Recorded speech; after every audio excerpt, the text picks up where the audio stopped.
All right, episode 31. Welcome back. What's up, dude? Jeremy's over there. Keith, Lisa, and myself, Hello. Tyler. Nice. So, episode 31. I know you guys don't like this, but I'm going with NHL goalies as my athletes. Athletes. I grew up always wanting to be a goalie. So I have to go with Dominic Hasek. Okay. Just a phenomenal guy. And then the legendary Carey Price, who played for the Canadians. Dominic Hasek. That sounds very German. That's Okay, every go ahead. question. It does. Yeah, right. You're not. Like you're the right. name. I don't know. I mean, I have no idea what. Yeah, I don't not know not where a it's bad from.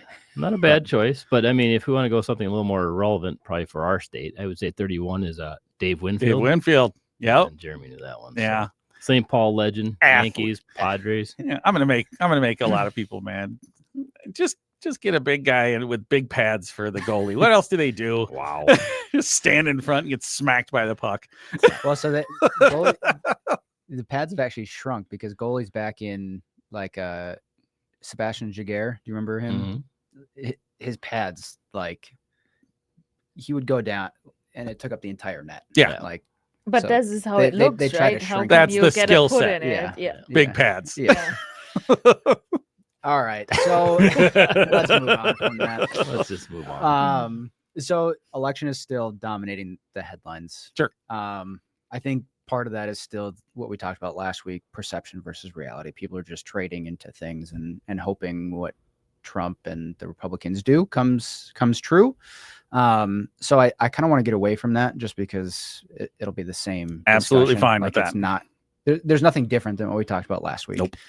So my hot button today is we had our RIA University last week, and Binger always gives a market outlook presentation and talks about what we look at from a just general stock market and economy thing. So he has his diagram where it's three things: health of the economy, health of companies, and valuation. Mhm. So I kind of want to just go through that Okay. and just kind of give our thoughts on all of that, because that's kind of what we look at on a day-to-day basis and pay attention to. So let me ask you this. Which one of those three is probably the most important to you guys?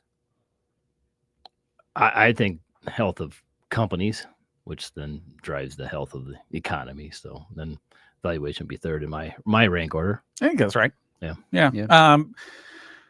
It's hard to separate one and two. Yeah. Yeah. It's really, really difficult to separate. But if you made me separate it, I'd probably put the companies first. Okay. Just because they can direct what will happen there. Like if they think things are getting worse, they'll cut back and kind of, Which then impacts. perception becomes reality Yeah. to a certain extent. But it's really difficult. We kind to of saw that. separate. We kind of saw that 2022. Everybody was expecting a recession. Companies started kind of laying off and not doing their projects, and it kind of fulfilled the stock market's assumption of a recession, but then we never got it. Yeah, I mean, but we certainly got pockets that felt recessionary, Yeah. right? And yeah, it is always a little bit of which is the cart, which is the horse. I don't know. Yeah. But if I were to guess if I were to force rank them, I would say the company's a little bit more than the economy. All right, perfect. So we'll start with health of the companies then, rather than health of the economy. Sure. So we're kind of still in it, but earnings season, I would say, majority is done. Mm-hmm. We do have one big report next week. But to you guys, how was earnings season? Was it good? Was it great? Was it disappointment? What do you guys think? I'll start out. I think it was solid. I think we're about 90% the way through. So general reports have been good. I think it's like about 75% of the companies have been beating, which sounds like a lot, but relative to historical, that's normal. Yeah. So, I mean, it was good. Certainly wasn't bad. I think the beats were about 3 to 4% on EPS side of things. So actually Q3, I was just looking at this yesterday, Q3 actually is going up for the final number. And then Q4 has actually kind of stayed the same. So I think for the full year, we're above 10% now for 2024.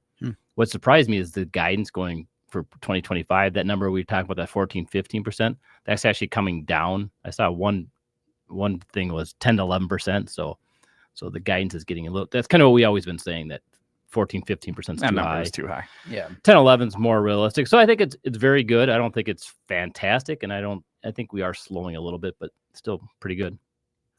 Overshadowed. We just weren't talking about it much, right? I always find Q3 to be, if you were to say all four, I would say this might be the one that I don't pay as much attention to. I mean, I'm always paying attention to it, but it doesn't really set the stage for 2025 yet. It's kind of that it was the summer months reported, and now we're talking about, the rest of the year. I don't know. There just wasn't a lot of, oh my God, news items either way, negative or positive. So I think that's generally a positive trend, right? Is if they're meeting what they're supposed to be doing and they're not talking about things getting worse. Hey, good. That's good stuff. But I didn't get taken anything out of it, especially for 2025. My stance has been pretty strong on this, is that I think we're way too optimistic on earnings for 2025. I think 15% is too high. We're starting to see that come down. I don't think we're done yet on that. So I would say it was somewhat uneventful. I didn't think there was a massive change either way. Got it. Lisa? Yeah, I think to Jeremy's point, I think it was not too many surprises overall. Yeah. I think we got some good new commentary on consumer, which that was maybe a little bit of a sore point and a focus if the consumer is still keep on spending, and overall what the health is there. And I think that was a good kind of commentary on that side. What was interesting to me is it's the third quarter in a row that companies get more punished to the downside if they miss earnings, or if they kind of give more cautious commentary. So it's not necessary that they missed earnings, but if their guidance is a little bit more cautious, or the commentary overall, they get way more punished than what history suggests, and what that we see already the third quarter in a row, while companies need to deliver more, not only beating their earnings but by how much, and kind of give a little bit more outlook, a little bit to kind of spur excitement overall. And I think that shows how high the expectations are still for multiple quarters in a row. Right. And that leads probably to the next bubble, to the next area, to valuations, why people want to have more commentary, better numbers, and why companies get more punished to the downside. Yeah, I think companies, in my opinion, are just priced for perfection, right? Yeah. There's no way around it. S&P's at 22 times, and we'll get into valuation too. But from my side, I pay a lot of attention to international stocks. I pay attention to U.S., but my portfolios are more international. So international sucked. Yeah. Like, it was every company that I owned, if they gave even a hint of cautious tone, even if they beat numbers, they were down 4%.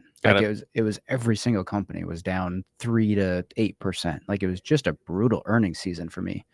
Was it more in consumer financials or just across the board, do you think? Literally across the board. The only good reports that I had was Taiwan Semi. Like a good example of that, CRH, a cement company, 75% of their EBITDA comes from the US, but they're based in Ireland, so I can kind of cheat on that. But they had fantastic numbers. They beat organic growth, all of that, and the stock was still down. I think it was 1.5% on earnings day. Yeah. I was like, what am I supposed to do? Like, how am I just in the wrong companies in general? But I'd like to think I'm not. Well, did you also just get caught in a little bit of a European drawdown too? I mean, the general trend for that wasn't terribly. I mean, they've kind of we've separated again, right? Where the U.S. is kind of significantly leading, and I think you might have got caught a little bit in there too, and just the effect of there wasn't a lot of forgiveness in that area. Yeah, so it was, my side of things was a pretty brutal earnings season, so it was a little bit different than your guys's. The Mag 7 outside of Tesla was pretty boring, right? I mean, would you say that, or would you say there was something massively different? Like, I just didn't think there was a lot that we learned. I think it started off with Microsoft. It was okay, nothing great. Yeah, their capex is still elevated, so people are starting to, where's the payoff for the AI investment? I think we're starting getting into that, and I think we're going to talk about Nvidia. They report next week, so that'll kind of set the stage for what's going for. I don't think it's as important as report last quarter. I think expectations are starting to get dialed back a little bit on it. So, but I do, if they certainly don't beat and raise, that could cause a little bit of a pain Well, point for. I think so. NVIDIA does report Wednesday next week, so it'd be perfect timing for us to do our podcast again. But I think a lot of people are going to be paying attention to if they actually are starting to ship their Blackwell stuff, right? Like, regardless of what their growth numbers are, I think we kind of saw that last quarter was regardless of the numbers, they're not necessarily starting to ship out the Blackwell, and people didn't like that. Yeah. Well, I think, Gangl, I'll disagree with you a little bit here just because all of those companies, Microsoft, Meta, all talked about the elevated CapEx. So if NVIDIA doesn't show a number that I think rocket ships that, I think people are going to be like, where is that spend going then? Because this should be still our number one horse on there. So I still think there's a lot of expectation built into that just because all of them are talking about, we're not stopping spending. We're still going. We're still going. We're still going.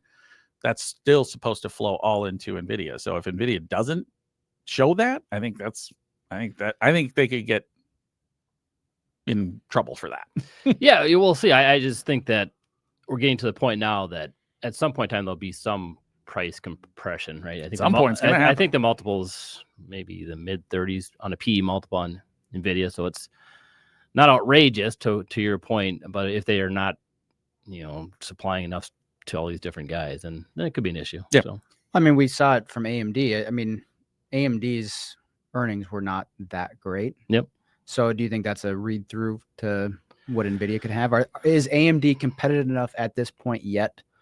No, I don't think they are. So I think that's to Jeremy's point. That's why everybody's CapEx is up. So I do expect NVIDIA to be a big number, but I think we're getting on the point where it's going to be less important because I think the CapEx, these big guys, are going to start slowly coming down, which makes me a little nervous on NVIDIA. I own it. I own a little less than my benchmark, and I'm thinking about maybe potentially even owning a little less than that. Even I just think it's made a lot of money the last 2 years, and that's starting to take some profits. Gotcha. Cool. All right. Next bubble, health of the economy. How are we feeling? I said this yesterday. Point me to the thing that's bad. Where is it? What is it? I mean, depends on how economic nerdy you want to get. So CPI came out today. Came in line with expectations, but shelter is still very sticky. Like, it's just not budging. So I think you could look at it that way and say, from an economic standpoint, now housing shelter doesn't affect everybody, right? If you own a house, you're not really affected by rent increases, but nonetheless, like, is that the math, or is rent increases actually still going up? Like, if you're looking for an apartment right now, is your price still going up by that level, or is it the math of the dorky math of shelter? Do we want to get in? I'm just saying, like, I don't think that the actual, if you're going to look right now, I don't think the numbers reflect that. I don't think we could ask the renter, but if someone called you and said, "Hey, how much do you think you could rent your house for?" What are you going to say? I don't know. I'm going to give them an astronomical number, or say I have no idea. So the perception of people and their homes and what they could get for rent is, I think, part of the issue. Yeah. So, I mean, if you want to break down and say inflation isn't necessarily under control. Yeah, I think we're really picking at we're picking at some threads here right now. Oh, for sure. I'm just trying to play devil's advocate here. So on the other side of that, I'm just saying, like, the numbers were pretty much in line. Wage growth is still above inflation growth. That pivoted 6 months ago at this point now, and that's actually probably slightly increasing. I have a hard, this is where, when I asked where the bad stuff is, you kind of, you went to it's there, but it's a morsel. Yes. Give me where the bad stuff is in the economy right now. Somebody asked yesterday why the market has been so strong. And that was my response to them is what can we point to that is negative with regard to the economy or companies at this point right now? So now, does that matter in the future? But I'll throw another one out there. U.S. debt, 35, almost 36 trillion, I think. Okay. Sure. Yeah, that's always been. I mean, that's kind of been. It was a problem at 25 trillion. So it's. But I think when you look at the market, it doesn't seem that the market really care about that at the moment. It won't care until it does. Right. Yep. But I do not see a whole lot of concern out there about the government debt at the moment. Do you think there's a tipping point of that? Like, what is that tipping point? Not to get us off I too think much it's the track, bond market but- when they Yeah. for whenever they start.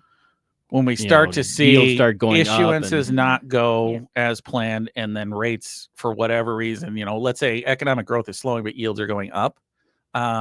And then we're not getting the issuances aren't getting filled. That's going to be that's where everybody will start to say, okay, this is a real problem now. But do you think there's a ratio of debt to GDP or servicing cost, or is there some metric to look at to be like, this is where the bond market is going to be like, okay, guys, we gotta shut this down? No. It's I just, don't. It's just going to be a general feeling of, I don't think the U.S. is as strong on their finances type Yeah. of situation. Yeah. And money starts flowing elsewhere, right? And you start to see money flow going away because whatever the concerns are, the biggest concern I have on debt is what is going to be our stomach for when things are actually bad. Because we just said things are good and we're in deficit spending, right? And I don't think, a new administration, maybe they change that. It doesn't seem like they have a big appetite of doing so. So when things eventually do go bad, do we have the stomach to do what we need to do and have a spiraling debt as a result of supporting things that need support during that time? That's a bigger concern for me. Yeah, if the economy goes south and interest rates go up, I think that's the problem situation. Because then it's like, then the amount you're paying to service interest to pay your outstanding debt just gets bigger and just bigger. gets bigger. And I think at some point, I don't know what that number is. I'm not sure the bond guys do either, but there'll be a point and all of a sudden you start seeing things kind of go a little wonky, and then you need to start to worry about it. So hopefully, we start bending that curve. I don't think that 36 is going down to 26. I think that 36 is going higher. Right? That's, again, we, guarantee is a swear word for us here, but that's about as close as I can get as that number's going up. Yeah. That number's not coming down. All right. Back on track here. So, okay. So inflation's fine. Not a concern. Unemployment. We heard a lot about that probably a couple months ago about it continually increasing. The trend was to higher, and we heard a lot about the SOM rule, and Jeremy corrected me yesterday. I accidentally spelled it sham rule. Sham rule. So I mean, is it a sham? Like, is that rule even accurate at this point? Like, just like every other indicator, it can give you false indicators. Did we ever even know what that was a year ago? Lisa, do you know? I mean, I heard about it, but not really that it's so. You had me beat. I had no idea what it was until about 6 months ago. It's relatively newer too. Yeah. So she came out with it. I think it was 2018. I want to say, as she was doing some of her research, and found that this 3-month rolling average, once you change by the 0.6% in unemployment or whatever it is, it leads to a recession. So goalies, can we talk about Wow. So Back to Dave it's Winfield. relatively newer. If I calculate something and then Sorry, multiply it economic with nerd over here. Okay. if I calculate something and backtest it and multiply it with another one, I probably will find something everywhere where I want to. And like to your point, you said that in some of the prior podcasts, we just had so many recessions. The last recession we had in 2020 was short and sharp and very much different than we saw before. We saw it with the inverted yield curve that was kind of keeps dragging out what was seen to be a very reliable indicator for recessions. So I would say you can look at it as part of a whole other indicators to look at it, but I would not say this is the only For me, it's always there's you can always look. There's nothing wrong with having there's nothing wrong with the SOM rule, right? And saying that every time that this has happened in the past, it's caused this, or this has happened as a result, or going forward. Nothing wrong with looking at that, but if you're banking on it, you're probably going to be wrong sometimes. There's just too many other inputs. There's just too many things in the stew, if you will, to say one indicator is going to be the magic of what it's going to be. So another indicator to absolutely look at is like, hey, when this happens, we should probably be on watch. But it doesn't mean it's going to create what happened in the past. Yeah. I think she even came out and said She that. did. Yeah, she did. Multiple times. So I think after playing devil's advocate here, I think the economy's fine. Yeah. Personally. But maybe to the point of the perception of how people feel it is, like economists, and we all see in the number that is fine. Unemployment is still low. Inflation going into the right direction. GDP is growing right around 10-year average, which is fine. but how people see the economy is. Yep. The term vibe session, that kind of the perception of what the number says and what some people feel it is. I think that is worth to mention, that not everything is fine when people do not feel like it. Yeah. Yeah, and the other thing too is if you look at the Michigan consumer sentiment type stuff or consumer confidence, it's actually getting better too. So I think people are starting to kind of realize or whatever income generation that they're getting or raises, like they're starting to catch up with the prices finally. So I think they're able to start spending and feeling better about it. At least that's what shows in the data, is that we're starting to feel a little bit better. Yeah, I was consumer confidence. I've never taken much stock in the consumer confidence stuff. It moves pretty. It moves, it's a stock market indicator. Like, if you feel good about where you are, and the bigger point that I had from Lisa's thing is that what I've been talking about is asset owners versus non-asset owners, right? That feels very different. Right? Yes. If you're an asset owner right now, you probably feel okay, right? Grocery store stinks when things are more expensive. If you don't own assets right now, you didn't benefit from any of that wave that we got up higher, and you felt all the pain of the cost. So that vibe session, or whatever you want to call it, is real. I know I can't even believe I just said that. I didn't even heard of that. Well, yeah, it's pretty new. It's pretty new. But I don't know. I just went with what Lisa said. The term just got out in I think 2022, and since then it is kind of to describe how people feel versus what the number said, which we see like a huge discrepancy right now. Yeah, or when you're in the grocery store, and I think that's inflation, right? It's like, especially inflation when you don't own things that have benefited from it, right? Yep. I don't think there's a question that, at least to a certain extent, that companies have benefited from inflation, and asset prices have gone up as a result of a portion of that. It's not the whole thing, but it's part of it. If you didn't participate in that, you participated in the eggs being $8, you're probably pretty upset with what things are going on right now. Yeah. The other thing I would throw out there is cars too. I've started hearing and reading different articles about people feeling like cars are almost unaffordable at this point. Because even your not EVs, man. You've seen the prices on those things. Doesn't seem to be impacting Tesla's stock price. Yeah, right. Can we go off on a tangent? Absolutely. I just want to ask, this is for. I want to ask Keith about this, because I'm sure people are wondering, what is your take on why Tesla is doing so well? Because literally nothing fundamental about the company has changed. So I'm just curious your thought, and you guys can feel free to chime in too. I at least think, obviously, it was driven by EV for the last couple of years. I think that's actually gotten worse, right? Because competition's increasing. They haven't delivered what they said they're going to deliver. So now it's become more of a robo-taxi, energy storage company, which is great. Elon likes to move those goalposts, and he does a fantastic job and drives the stock price. And I think the latest move, obviously, it's been since the election. I think it's almost up 40%. That's due to his close ties into the White House. So in my mind, that's somewhat negative for the companies, because he won't be operating. If he's spending a lot of time in the government, you would think he's spending less time at Tesla.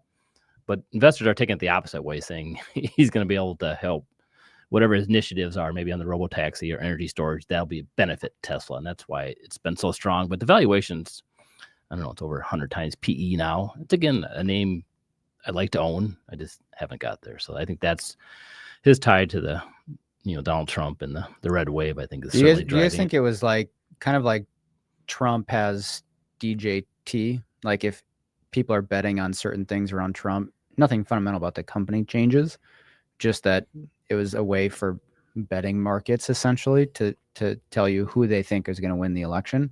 So is that the same thing with Tesla right now? Like Tesla, yes. Elon, people are just buying it to bet on Elon being Tesla this, is not 40% more valuable. It's not. I'm sorry. Yeah. I'm sorry to jump in on this. Tesla is not 40% more valuable. It is absolutely not. There's nothing.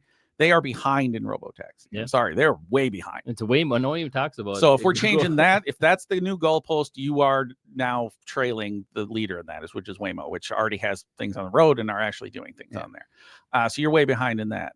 Your EVs, we just talked about pricing are collapsing there. So from that business side point of view, battery technology, you could argue and doing that. But there is zero thing for me right now to saying Tesla is 40% more valuable post-election. It's just not. I think so. It is trending just on what you said. I think it's now the 5th or 6th largest company. It's like almost 200%, 200 basis points in the S&P 500. So that's a big company. It's like, I forget his worth is now. It's a lot. 300 billion. I think, is that right? Does that mean? I don't know. I think That seems. I don't know. I guess. I guess know. it's increased this last to 40%. I was just like, okay, you're already the richest guy. Now you just added 40% more. Not bad. Yeah, I think, and with that, the party can be over pretty quickly again because it was so trendy, and there was a reason why Tesla did so poorly before, and that did not go away. All of it, and I think. I mean, the day has 24 hours for all of us, even for Mr. Musk. And when he takes on the efficiency part now and kind of, then investors might think in the future, okay, like how much time a day is there for Tesla when he also is at X and a different SpaceX and all the different other projects he has. Yeah. And Tesla is basically measured by Elon Musk. And that is, I think, one of the weak points. It's Elon Musk, and that's it. What drives Tesla? How many roles does he have now? So he's got Tesla, he's got SpaceX, he's got the AI, his X, AI, he's got XAI, he's got the Boring Company, the Brain Chip Company, and now he's a government advisor. Well, here's the thing: is that Elon is not the CEO of like Walmart saying, how can we get this thing slightly more efficient to do that? He's like, I'm going to throw some massive ideas out and I'm going to see if I can get them done. And he's, I will give him credit. He's largely gotten some, the rocket thing landed back on is like the coolest thing I've seen in a long time. But, I wanted to talk about Lisa's saying the party could end. Sure, it could, but it actually could stay around for a while, too. Yep. Whatever I said about that, Tesla is not 40% more valuable. It could be double from here, right? Yeah. People's irrationality can last a long, long, long, long time. So I'm not saying that it's done as a result, but if you're looking for fundamental reasons why Tesla is 40% higher, good luck, because I don't have one. No, I think he's a visionary. He's fantastic, and I'd love to own the stock. I just can't do it when the valuation's where it's at. Now I hope he can go into, if he's, this Doge thing and, the government efficiency thing, right? Yeah. That'd be fantastic. I think the numbers he's throwing out are pretty big. I heard 2 trillion out of the, what do we spend, 6 trillion or something like that. So I doubt it, but without touching Social Security and Medicare, man, good luck with that. Yeah. I mean, even if he can go and do a third or something like that, I think that'd be fantastic. You start bending these curves that we're talking about. I think that would be fantastic. And that's, maybe get both sides, not just Republican side, but the Democrat side. If you can actually start taking out some of these inefficiency, everybody knows there's inefficiency in the government. It's a matter of getting it out and actually not, offending somebody or some, district or some program. So, all right, we went on a few tangents, which is perfect. Tangents are fun, man. So we'll close it out with spaghetti wall. There you go. That's what I like. So I'm curious. So when is it too early to decorate for Christmas? Still is.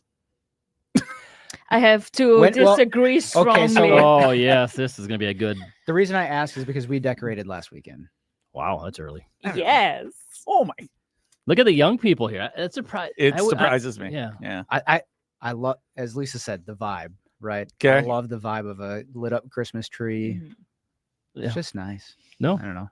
I think I'm a little older than you guys, but our tradition is that Friday after Thanksgiving. That's when you can start putting out your stuff. That's when we always go cut our tree down, start decorating, and that's go time from there. But obviously, you see the stores now. That used to be the Black Friday. That was kind of the shopping holiday starting for Christmas. That's actually before now as well, right? You go into my favorite store, Costco. They got Christmas stuff all up for the last month already. Yeah, they almost skipped Halloween just to. My Menards hardware store, they had Christmas trees and all sorts of Christmas stuff up. I think it was simultaneously with Halloween. What I saw, Santa next to the skeleton. I barely saw any Halloween stuff. I I saw more Christmas stuff than Halloween stuff. Jeremy, what's your thoughts on when entry point is? Well, so okay. I don't run my household. You know that. Yeah, that's true. Beth, what do you think? Yeah, exactly. Colin. Yeah, right. So from the side of when I would do it is Friday after Thanksgiving, and she's acquiesced to that. I would be removing it probably soon after January, and man, it gets pretty warm before that stuff comes down. It is nowhere around that time frame. So it's usually just plain laziness on my part. and just so it usually lasts a lot longer, but I'm a delayed entrant into Wow. it. But yeah, she already hit me up on the, hey, wouldn't the tree look good right now? Like, wow, That this is means really- for you, get it out it get it does. out from the it attic, really husband. does. It really, Lisa, really does. have you been decorating your house already? Obviously, Tyler started last week. Yeah. So the thing was, I was traveling on the weekends, and I was shortly before getting it out before that.